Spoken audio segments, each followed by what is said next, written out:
का स्क्रीनशॉट ले लीजिए और इसके बाद फिर हम इसका क्वेश्चन सॉल्व करते हैं। ये क्वेश्चन का सॉल्यूशन आपको बताते हैं। ये अतुल शुक्ला का क्वेश्चन हुआ भेजा हुआ है। इन्होंने भेजा कि an electric heater of resistance 8 ohm draws 15 ampere from the mains of for 2 hours. Calculate the rate at which heat is developed in the heater. Rate find करना है, हीट कितना डेवलप होगा, किस रेट से हीट डेवलप होगी, ये find करना है। क्या क्या दिया है, रेजिस्टेंस दिया है, करंट दिया है, टाइम दिया हुआ है ना।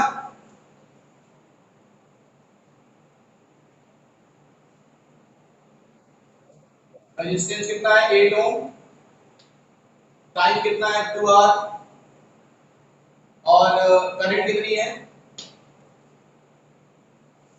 15 एम्पियर। चलिए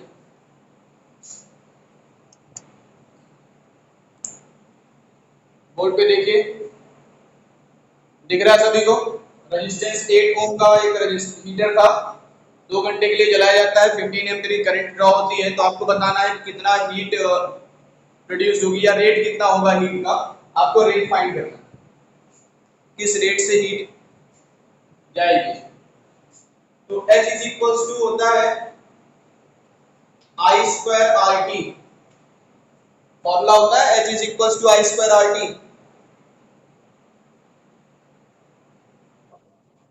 अपॉन 4.8 4.18 या 4.2 भी लगा सकते हो। I की वैल्यू कितनी है 15 का स्क्वायर, R की वैल्यू कितनी है 8 ओम, टाइम कितना लगा 2 आवर का मतलब 2 into 60 into 60। अब तो कैलकुलेट कर लोगे,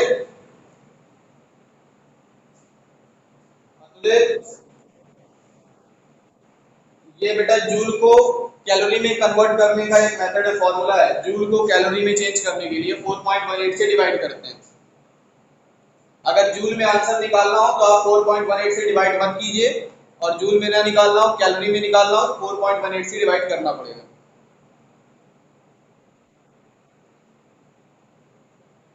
हो जाएगा, बोलो। चलिए अगला क्वेश्चन हम बताते हैं। A heater coil connected to 220 volt has a resistance of 80 ohm. If the heater is plugged in for the time t such that 1 kg of water at 20 degrees Celsius attains a temperature of 60 degree, find the power of heater, the heat absorbed by water, the value of t in seconds. Time की value find करनी है बेटा।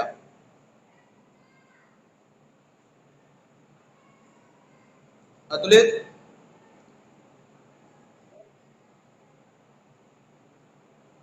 V दिया है बेटा, देखो V दिया हुआ है, R दिया हुआ है, V और R दिया हुआ है, आपको T फाइंड करना है।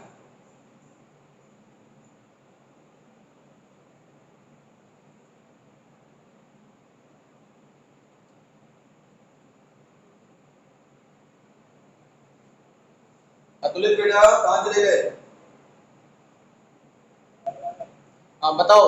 P की सॉरी B कितना दिया है, B कितना था B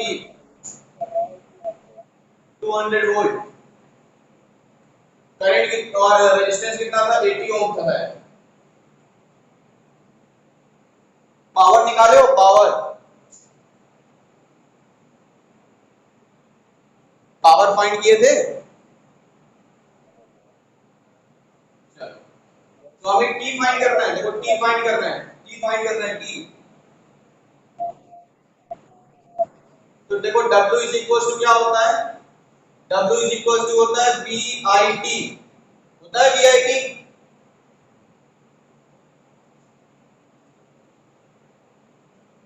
W निकाले हो क्या, W निकाले हो, वर्कडन निकाले हो क्या, या जूल में कोई वैल्यू निकाले हो। यहां से T फाइंड करना है।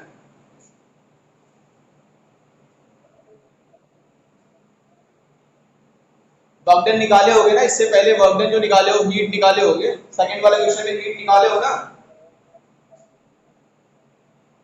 W सेकंड वाला जो पार्ट है उसमें तुमने हीट कैलकुलेट की है कि नहीं की है? सेकंड पार्ट में हीट कैलकुलेट किए हो?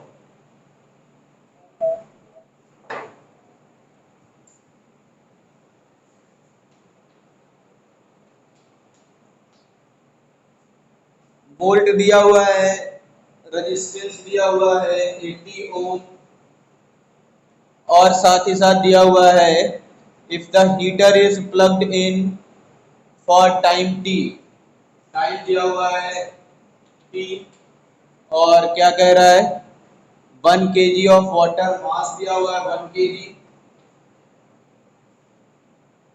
at 20 degree Celsius attains a temperature of 60 degree. Delta T दिया हुआ है हमें, डेल्टा टी यानी टेम्परेचर का डिफरेंस दिया है 60 minus 20 it means 40 degree Celsius. चलिए देखिए बोर्ड पे देखिए जरा, आपको दिख रहा होगा ये इतनी वैल्यू हमको दिया हुआ है, इस क्वेश्चन में इतनी वैल्यूज हमको गिवन है। आपको पावर फाइंड करना था, हीट फाइंड करना था और टाइम फाइंड करना था, टी की वैल्यू, हीट कितना सप्लाई होगा।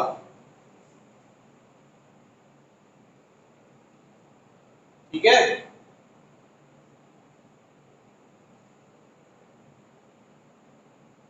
तो देखो Q इज इक्वल टू होता है ms delta T, Q is equal to ms delta T, Q का मतलब हीट है, 9th क्लास का फॉर्मूला है ये, Q is equal to ms delta T. तो Q की वैल्यू क्या होती है, अमाउंट ऑफ हीट, m का मतलब होता है मास, s का मतलब स्पेसिफिक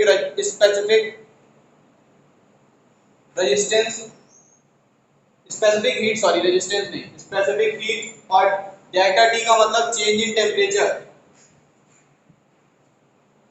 तो देखिए मास दिया हुआ 1 केजी, 1 केजी मास है, s की वैल्यू भी 1 होती है, और डेल्टा टी टेम्परेचर, टेम्परेचर में डिफरेंस कितना है 40 डिग्री, यानी कितनी कैलोरी हीट प्रोड्यूस होगी, 40 कैलोरी हीट प्रोड्यूस हो जाएगी। सॉरी यहाँ पर मास जो होता है वो ग्राम में होता है, तो कितना हो जाएगा 40,000 कैलोरी, इतनी हीट प्रोड्यूस होगी। ठीक है, अब H is equals to I square R T होता है, आई स्क्वायर आर टी, तो H की वैल्यू आप रख सकते हो 40,000 कैलोरी, I की वैल्यू जो है अपॉन 4.18 भी रखना पड़ेगा, 4.18 भी रखना पड़ेगा। अब आपको I की वैल्यू नहीं पता है तो आप क्या करो, I की जगह पर फॉर्मूला लगा दो ohm's law, V square upon R, V upon R, sorry I is equal to V upon R put करोगे तो हो जाएगा V square upon RT divided by 4.18। तो H की वैल्यू पुट कर दीजिएगा 4.18 equals to V square upon R और T, यहाँ पे T की वैल्यू मिल जाएगी आपको, कैलकुलेट कर लोगे। अब सारी वैल्यूज पता है आपको, T की वैल्यू फाइंड करनी है, X पता है, V पता है, R पता है, T फाइंड करना है, T फाइंड कर लीजिएगा। जज the equivalent resistance when the following connected in parallel. अब क्या फॉलोइंग कनेक्टेड इन पैरेलल, अच्छा इसका ये वैल्यू दिया हुआ 1 ohm and 10 to the power 6 ohm, second question दिया है 1 ohm and 10 to the power 3 and 10 to the power 6 ohm, है ना, यही क्वेश्चन पूछ रहा है। चलो देखो पहला है 1 ohm and 10 to the power 6 ohm, मैं आपको देखो वीडियो भी शो कर रहा हूं साथ में, आप वीडियो भी देख सकते हो, बगल में आपको दिख जाएगा, बोर्ड पे दिख रहे होंगे। अब हम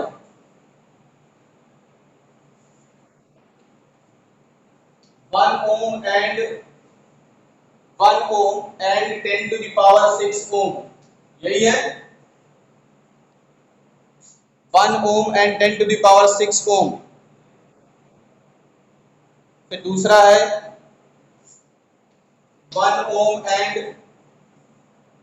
1 ओम, फिर क्या है 10 to the power 3 ohm and 10 to the power 6 ohm. ये क्वेश्चन है देखो। चलिए पहला वाला क्वेश्चन क्या है, पैरेलल में जोड़ना है तो 1 अपॉन, आप डायरेक्टली फॉर्मूला लगाओ, R is equals to R1 into R2 upon R1 plus R2। ये फॉर्मूला होता है R1 की value 1 into 10 to the power 6 divided by 1 plus 10 to the power 6, value हो जाएगी 10 to the power 6 upon 1 plus 10 to the power 6। ये value होगी, it becomes less than 1, यानी इसकी वैल्यू क्या होगी, less than 1 ओम होगी, लेस देन 1 ओम होगी। ध्यान ये रखिए कि जब आप पैरेलल में कनेक्शन करते हैं तो जितने भी ओम के रेजिस्टेंस को आप पैरेलल में जोड़ रहे हो, पैरेलल में जोड़ते वक्त हमने बताया था कि रेजिस्टेंस की वैल्यू हमेशा कम हो जाती है। पैरेलल में जोड़ने से रेजिस्टेंस की वैल्यू कम हो जाती है। आप यहाँ पर तीन रेजिस्टेंस को पैरेलली जोड़ रहे हैं, 1 ओम, 10 टू द पावर 3 और 10 to the power 6 Om.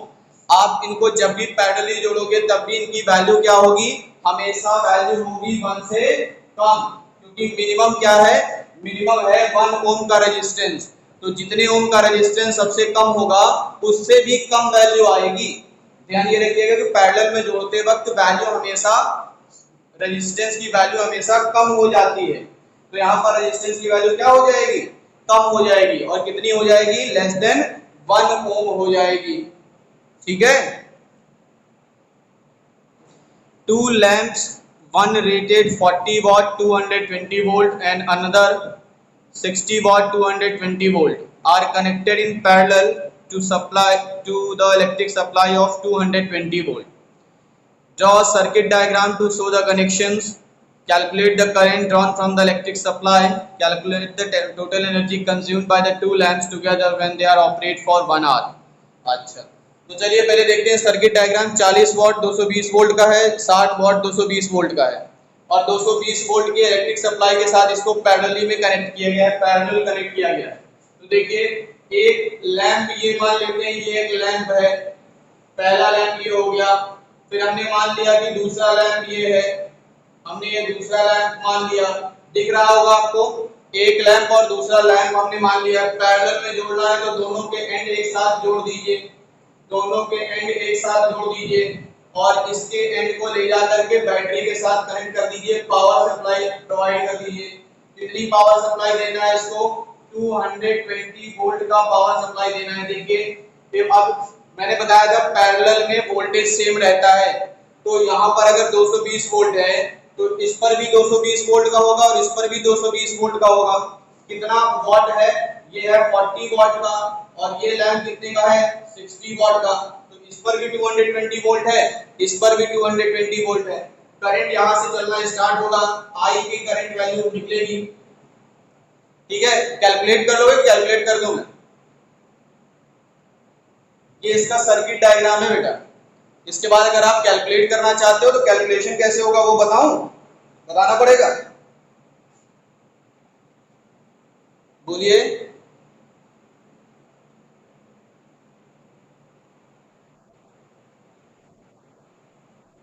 Current निकालना है आपको, तो करंट कैसे निकलेगा, दोनों पैरेलल में जुड़े हुए हैं, रेजिस्टेंस निकाल लीजिए पहले, equivalent resistance 40 into 60 upon 40 plus 60,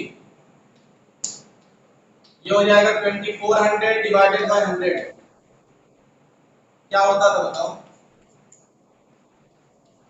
अरे बेटा वही आएगा, देखो 1 upon r is equal to 1 upon r1 plus 1 upon r2 करोगे, 1 upon r is equal to r1 r2 नीचे करोगे और ऊपर आएगा r1 प्लस r2। r की वैल्यू क्या होगी, r1 into r2 upon r1 plus r2, यही तो होगा भाई, फॉर्मूला डायरेक्ट पुट कर रहे हैं बस। तो देखो टोटल रेजिस्टेंस जो आ गया, equivalent resistance, sorry sorry sorry, ये रेजिस्टेंस नहीं दिया है, ये वॉट दिया हुआ है, पावर दिया हुआ है ना, रेजिस्टेंस तो नहीं दिया है ना, रेजिस्टेंस दिया है क्या, रेजिस्टेंस तो दिया नहीं है, पावर दिया हुआ है। तो हम क्या करेंगे, इसको कैसे निकालेंगे फिर, इसको निकाल सकते हैं क्या? Power is equal to V into I होता है क्या? Power is equal to V into I होता है ना, और I की वैल्यू क्या होती है? V upon R। तो यहां से आ जाएगा V स्क्वायर अपॉन R, तो पावर हो जाएगा V स्क्वायर अपॉन R। अब पावर की वैल्यू, R की वैल्यू कैसी आएगी? R की वैल्यू आएगी V square upon P। R is equal to V square upon P। तो आप क्या करो इस पर क्या करोगे आप? यानी V की वैल्यू पुट करोगे, V की वैल्यू 220 वोल्ट पुट करोगे, P की वैल्यू एक बार 40 वॉट पुट करोगे तो इसका रेजिस्टेंस आ जाएगा। फिर एक बार P की वैल्यू 60 वॉट पुट करोगे तो इसका रेजिस्टेंस आ जाएगा। R1 आ जाएगा, फिर R2 आ जाएगा। फिर R1 और R2 से इक्विवेलेंट रेजिस्टेंस फाइंड कर लेना। क्या फाइंड कर लेना है? Equivalent resistance. कैसे निकालेंगे? तो R is equal to R1 into R2 upon R1 plus, यहां से आपको मिल जाएगा इक्विवेलेंट रेजिस्टेंस। फिर जब इक्विवेलेंट रेजिस्टेंस आ जाए तो वोल्टेज आपको दिया हुआ है 220 वोल्ट और इक्विवेलेंट रेजिस्टेंस आप निकाल चुकेंगे, तो आपको सर्किट में कितनी करंट होगी, आपको टोटल करंट मिल जाएगी I is equal to V upon R से। ठीक है। फिर तीसरा क्वेश्चन क्या था?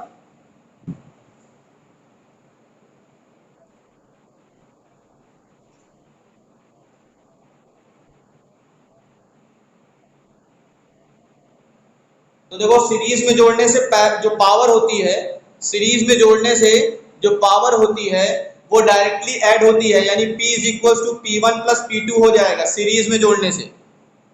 तो पावर हो जाएगी 100 वॉट, पावर हो जाएगी 100 वॉट, और P इज इक्वल टू होता है W अपॉन T।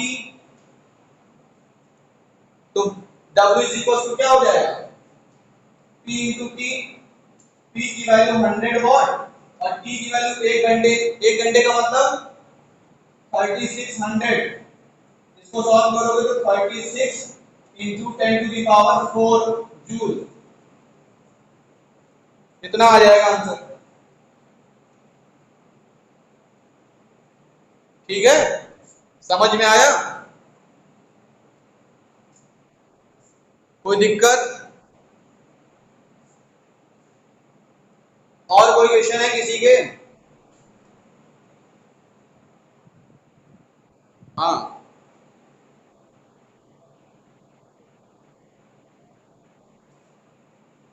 इसमें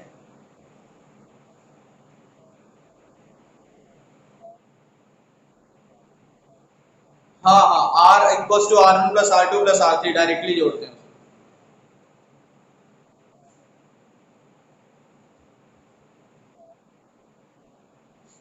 नहीं बेटा, सीरीज में भी पूछा जा सकता है। सीरीज में भी जो रेजिस्टेंस आप प्लस करके जो वैल्यू निकालोगे वो भी इक्विवेलेंट रेजिस्टेंस ही कहलाती है। सीरीज में भी वो इक्विवेलेंट रेजिस्टेंस ही कहलाएगा। और कोई डाउट किसी को? हाँ बोलो बेटा।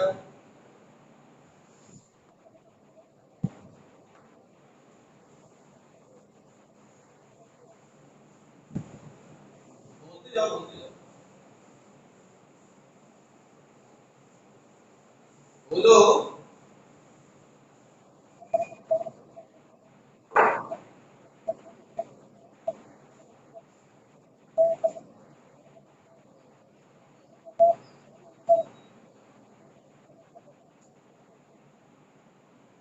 और क्या दिया है? और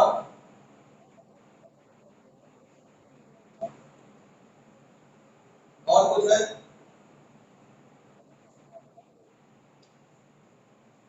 इससे कोई लेना देना नहीं,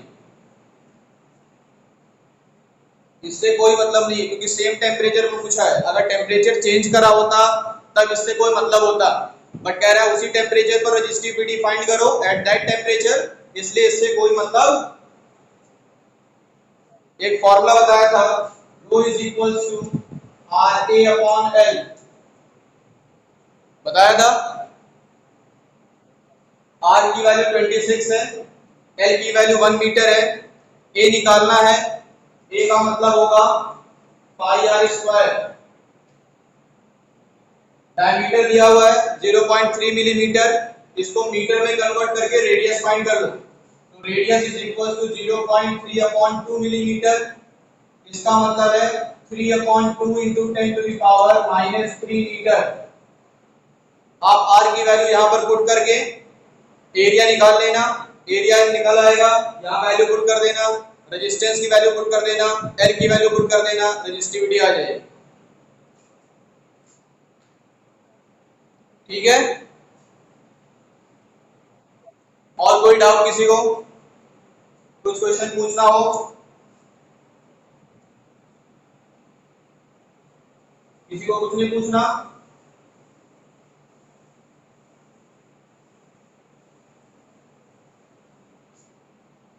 बढ़िया। तो चलिए, मेरे ख्याल से सारे क्वेश्चंस आप लोगों के डाउट क्लियर हो गए होंगे, सारे क्वेश्चंस हो गए होंगे। इलेक्ट्रिसिटी से रिलेटेड जितना आपको लगाना था आपने लगा भी लिया होगा। जो भी अगर डाउट होता है आगे तो आप आगे सेंड करते रहिएगा, हम आपको बताते रहेंगे जैसे जैसे क्वेश्चंस आते रहेंगे मेरे पास। तो कल से हम स्टार्ट करेंगे नया चैप्टर, और फिजिक्स का सिलेबस का लास्ट चैप्टर होगा magnetic effect of electric current. कल से स्टार्ट करेंगे, ठीक है? कल से लास्ट चैप्टर स्टार्ट होगा आपके फिजिक्स के कोर्स का। उसके बाद फिर हम लोग रिवीजन पर आएंगे, जल्दी जल्दी रिवीजन करेंगे, और इस चैप्टर को 2-3 बार, चैप्टर क्या मतलब पूरे सिलेबस को हम 2-3 बार पढ़ने की कोशिश करेंगे। देखिए बहुत जल्दी कोर्स कंप्लीट हो रहा है, मेरे ख्याल से आज ये सितंबर चल रहा है ना, आज 21 सितंबर है। ज्यादा से ज्यादा अगर हम लोग क्लास खींचेंगे तो magnetic effect of electric current आपकी 6 से 7 क्लासेस, ज्यादा से ज्यादा की बात कर रहा हूँ, 6 से 7 क्लासेस में आराम से खत्म हो जाएगी।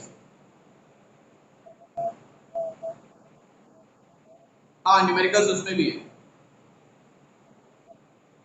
ठीक है? कोई दिक्कत किसी को, कोई समस्या हो तो बता सकते हो।